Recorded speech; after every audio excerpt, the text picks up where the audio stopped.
Hi, my name is H2Bay and welcome back to my channel. If you've watched my videos before, I want to start out by don't shoot. I want to start out by sincerely apologizing for being gone for 7 or 8 months. It was a bit of a rough time. We're going to get into that. We're going to say where we were and what we're doing now, but we're back for an exciting reason, and I actually mean it this time. Because when you're back, and we're so back. Okay. If you haven't seen me before, I'm a Nashville-based sustainable fashion designer and content creator. I specialize in comedy content as well as sewing and fashion design videos. And today we're going to talk about the fashion show that I hosted last month in East Nashville, where 10% of the proceeds were donated to a local DV shelter. So before we get into any of the fun stuff, what inspired me, how I set up the show itself, and the full timeline of things, that is really exciting and beautiful, and I'm so excited to share with you. I do have to give you a brief disclaimer for two things. First thing is that this video does go over themes of DV and SA. If that is something that does upset you, I do highly suggest that you do not continue watching. As much as I want to share all of this art with you, I think that it might be best that you do not consume this video.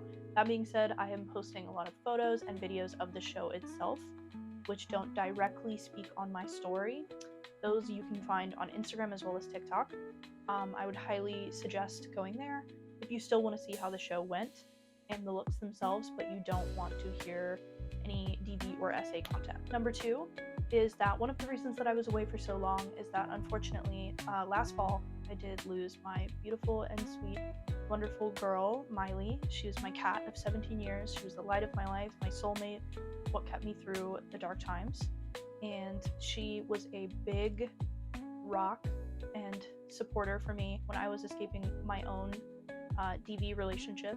She kept me going. She gave me a reason to go on, and last fall she couldn't go on herself anymore. I made the very difficult decision to let her go. While that was a very hard thing for me to do, it was absolutely the right thing to do, and therefore I'm dedicating this project to her, because losing her was probably the hardest thing that I've ever had to actually go through, but it did inspire me to take another chance on myself, because I know that she would want me to keep going on.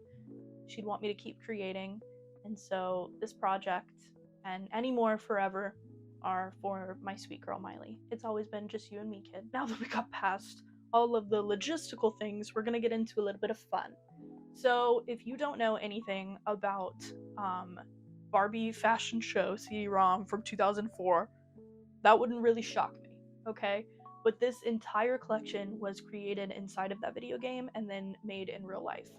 I want to tell you a little bit about why that inspired me, the game itself, and then how we got where we are today, because this project didn't just start back in 2022 when I started designing the looks. It also started all the way back in 2006 when my mom first brought home the game. Barbie Fashion Show CD-ROM is a video game that was released in 2004 by Vivendi Universal Games. Once you put in the game, it loads up and we're introduced to Barbie, our main character who we'll be playing as, and her boss, Cookie, an absolute diva with her adorable glasses and her ridiculous bob. She tells us that we're going to have challenges each week, that we basically have to design these looks as well as style models and an entire runway show based off the theme that she's given us. There are several themes that you go throughout the game, things like school spirit, there's a prom night, there's a wedding version, there's a resort, and once you've played through all of the stages, you're able to continue playing the game. It doesn't simply end. You can play for as long as you like. Now that all of the fabrics and colors and different appliques are loaded in the game, you're able to use all of them in the collections. So once you start your first challenge, you're given a pretty limited amount of resources. You're given only the colors and fabrics and styles for that particular challenge, but each challenge that you go on, it just continues loading. So you can go back and use previous fabrics that you've used in the past if you would like. And there's not really any sort of judging system at all. It's very much just a game for children. So you're not getting scored on anything. You just design these looks, you paint them on with the different paint brushes, or there's a paint bucket, as well as little applique tabs, so you can pick up these little sticker-like things and stick them on the dress itself. Once you've actually designed the dress, when you go back out to the main screen, there is an option to put the dress on Barbie so you can kind of see what it looks like and edit it before you put it on an actual model. Then there's a separate section for models. In the model styling tab, you will be able to pick out a model from about 5 different choices. You put their little Polaroid on top of the outfit that you've chosen, and once you've picked a model, you'll go to another screen where you are able to style her with things like shoes and maybe a handbag or a hat, something to like fully complete your look. After you have your fully completed look, you will then be able to go onto the stage of designing the actual runway, which in my opinion takes the longest. I was hyper fixated on this part as a kid for absolutely no reason. You get to choose things like lighting and music. You even get to go through and choose how the models will pose at each of the different posing points that you set down on the runway. Once you've completed all of that, there will be the walkway, and as you're watching the models walk through, you actually get to take photos of them that will then be loaded into a scrapbook that you can go back and look on your previous work. The game is pretty simple. The entire playthrough time, I believe, was somewhere around 3 hours. If you're really focusing on your designs, you could probably get through it a little bit quicker than that, to be honest. But it's only about like 3 hours worth of gameplay. But like I said, you can continue to play for as long as you like, which is kind of the fun in the entire thing. I have loved clothing and accessories ever since I was born. My mom would tell the same story over and over about how when I was in the crib, I would reach up and ask for jewelry. But the first time I ever really learned what a fashion designer was when I got this video game. It was also at the perfect time where I was starting an obsession with Project Runway, so the combination of those two things together, I was truly, truly heaven for a fashion designer child. But it really let me be creative and express myself in a way that I wasn't able to do before. And it's crazy because my mom got it from when she'd worked at this magazine company, a discarded magazine, where they were selling the game attached to a Barbie magazine. And now the game is worth over $100 because I spent over $100 to get it back. Literally insane, but well worth the price tag. I think the best thing I learned in this entire process was when I was able to play the game before I was even worried about designing anything, just because I had to play it all the way through to get all of those fabric choices. I was able to just have fun. Like a kid again, I was able to just make things because I wanted to make them, add as many colors to a dress as humanly possible, add all of the fabric choices at once and see how it ended up. Mixing and matching like different patterns and colors that you usually wouldn't.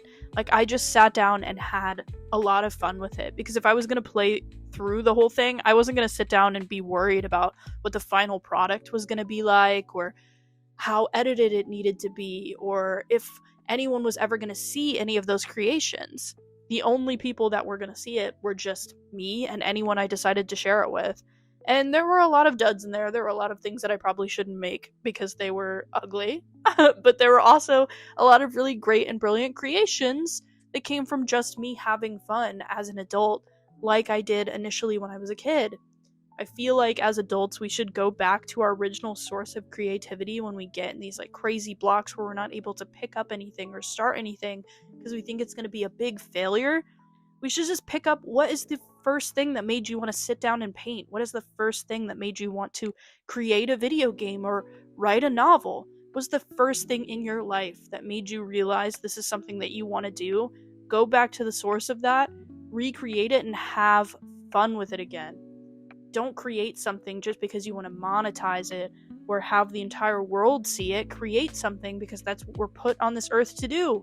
Create. Be creative individuals. So yeah, I cannot thank this video game enough for getting me back on the path of what I've always wanted to do my whole life. And now I'll always have it to go back to if I'm ever in that same place. And I need a refresher and a reminder on why I wanted to be a designer and how to have fun.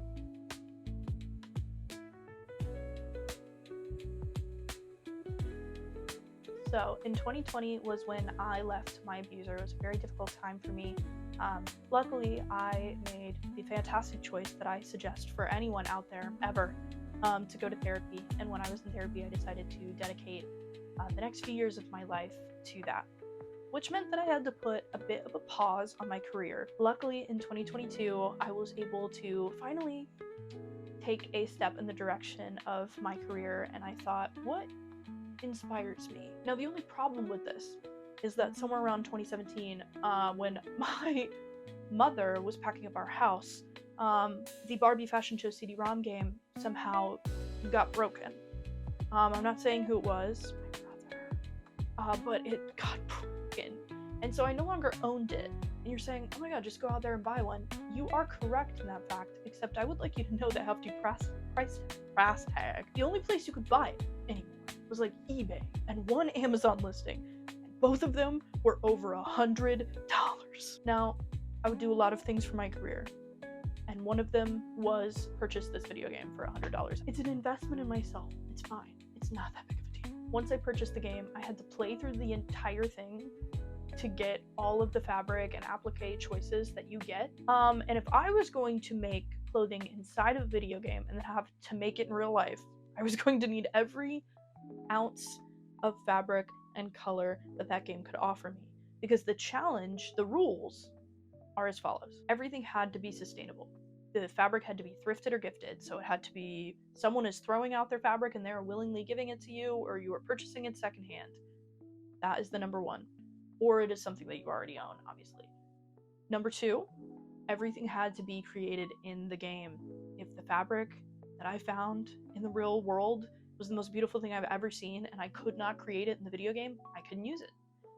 So when I was out and thrifting for material, I had little screenshots on my phone of the video game where I was like, does this pink stripe thing look like this pink stripe thing? Yes or no? It was a little bit of a challenge. Luckily, I hit one thrift store and spent like $70 and got like at least 80% of the material in one trip.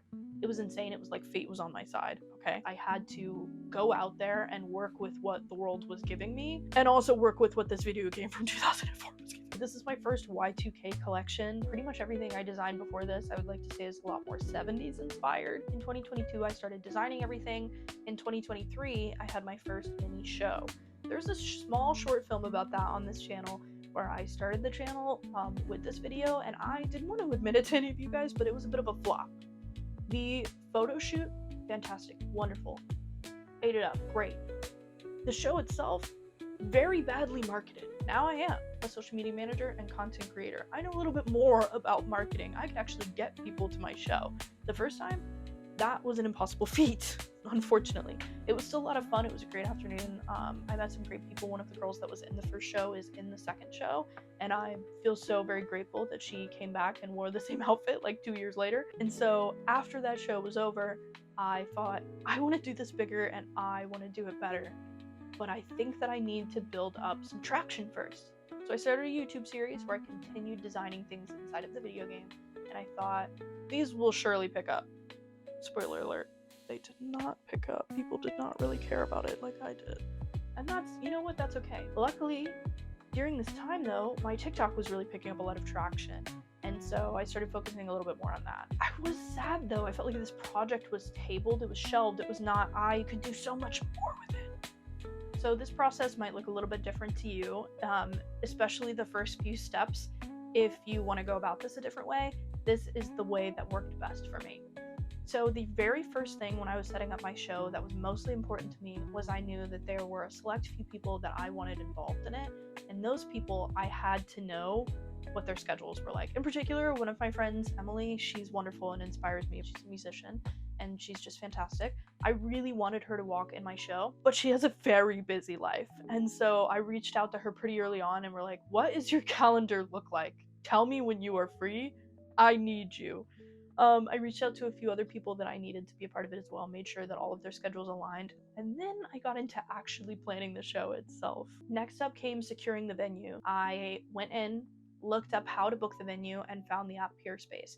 I cannot suggest Peerspace enough. I was able to even put, at the time, like a small deposit down and then pay the rest closer to the date. The owners of the venue worked with me, messaged me, we spoke about what the event was about, told me I could come to a walkthrough, provided a lot of things for me, and they tell you all of these things on the listing. So when I was looking at it, it told me that they would provide tables, they could provide lighting, they could provide a projector. They had listed all these things that they were able to provide, and so I knew that I wouldn't have to go out and purchase them myself and bring them and set them up. Now, once I had the deposit on the venue, I had to create a ticket price. I knew that I wanted it to be affordable entry because I wanted anyone to be able to come. I wanted 10% of the proceeds to be able to donate it to a DV shelter, and I still wanted to at least break even on the venue price itself.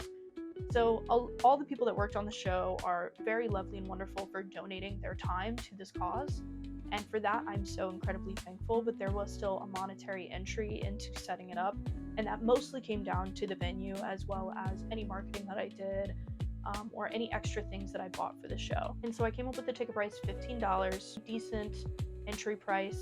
Most events that are hosted in Nashville by like smaller designers or artists are anywhere between $10 to $20, and so $15 felt perfectly even for me. Then the marketing really began. I really amped it up. I created posters, which you can see one behind me. Hey queen. I also created, this was my favorite thing that I did. I took the front part of the poster, I shrunk it down to a business card, and then on the back I had a QR code where people could scan and buy tickets. And I scattered those throughout the city. I went to grocery stores, I went to a record store, and I slipped them in between like Diet Pepsis and in between records. And while I was doing that, because I had my small following on TikTok, I recorded me doing that because I thought it might be interesting and posted it. I boosted one of those TikToks. Not a lot came out of it. It did bring a few people to my comments who also suggested different businesses that I could hang up posters at, and places and people to talk to. I literally, at one point, I walked, I think I looked like 3.5 miles one day, hanging up posters all around the city.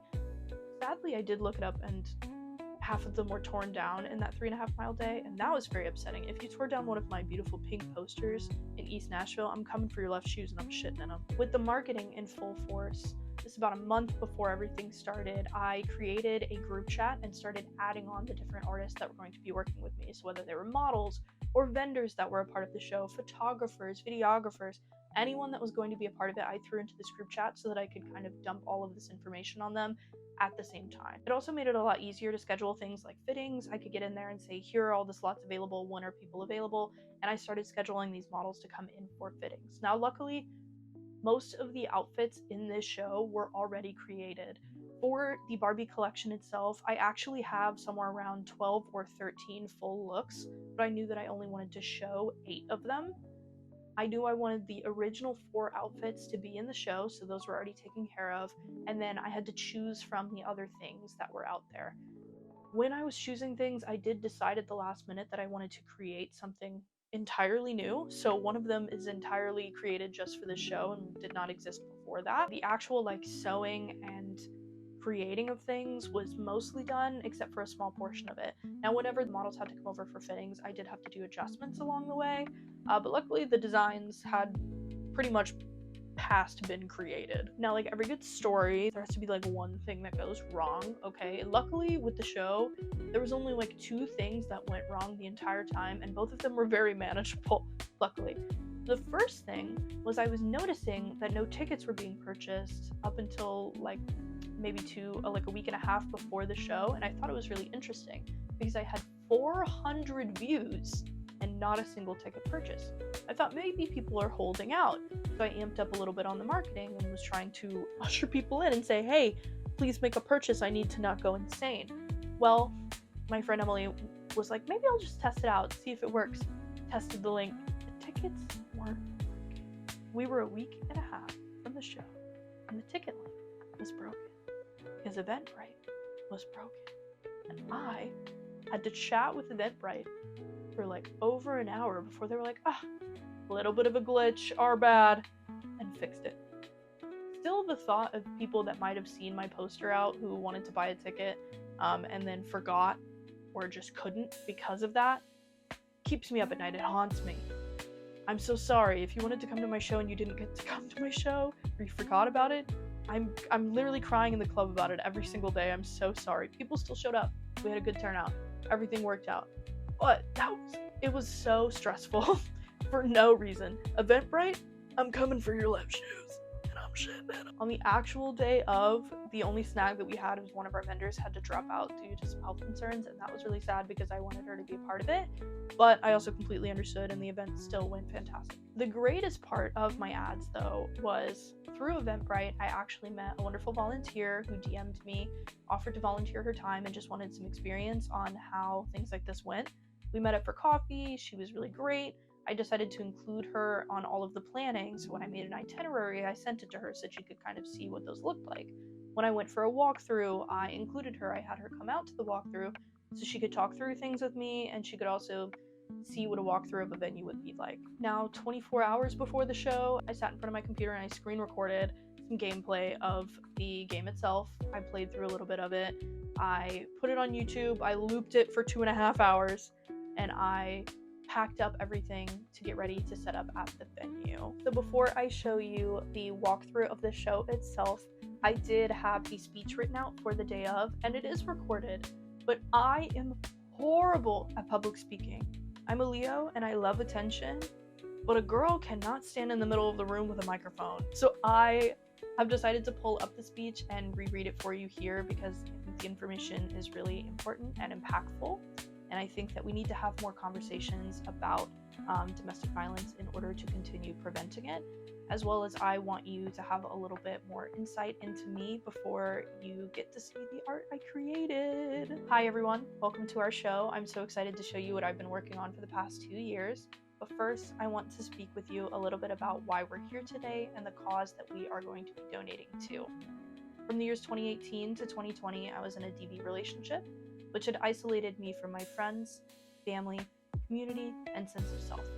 We often picture DV relationships as just physical violence, but DV is a lot more than that. It includes things like physical intimidation, financial abuse, isolation, emotional dysregulation, and much more. It was the most isolating and terrifying 2 years of my life. I never knew what the next day would bring, and I felt like I had no choice but to stay. If I left, I would be admitting defeat to the people in my life who told me I was ruining my life. Finally, in 2020, after 2 attempts to escape, 4 months of homelessness, sleeping on friends' floors, and my car, I was able to escape 300 miles away and start over. What I went through fundamentally changed me as a person, and I still feel the effects of it for the last 5 years. In 2022, I was able to take my ex to court for a no-contact order with the help of the Domestic Violence and Sexual Assault Center in Murfreesboro, Tennessee. They coached me through the entire process, matched me up with free legal counsel, and even though I did not win my case, I will always be grateful for the opportunity to stand up for myself.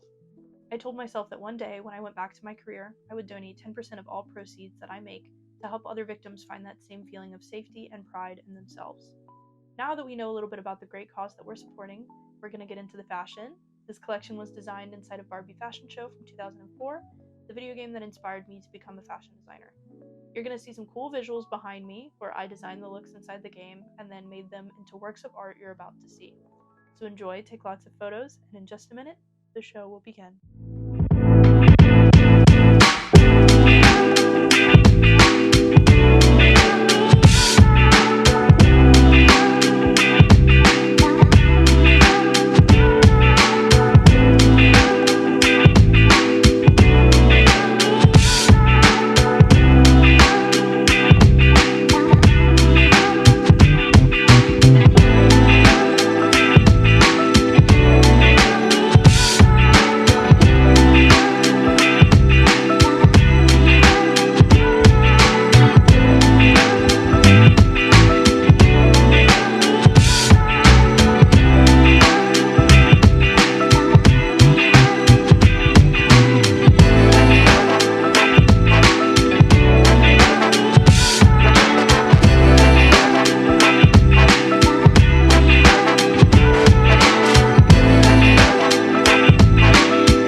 feels so weird sharing this with you just because it feels like so bittersweet. The ending of this thing that I've dedicated like 2 years of my life to, the ending of this beautiful and incredible project, but also the start of me taking bigger risks on my career. First thing I want to say is that the Barbie project will never fully be over. I can always pick back up and make another video inside of the video game. And in fact, I want to challenge myself to do that a few more times this year, at least. It is a really fun creative outlet. Whenever I've felt kind of like stuck on things and not able to design, I'm able to jump back in that game and just make something fun like I'm a kid again. And it really does help re-inspire you. And anytime I do that, I do dedicate that I will film it and upload it and share it with you guys. That being said, I already have ideas cooking for what's next. I do want to say keep an eye out.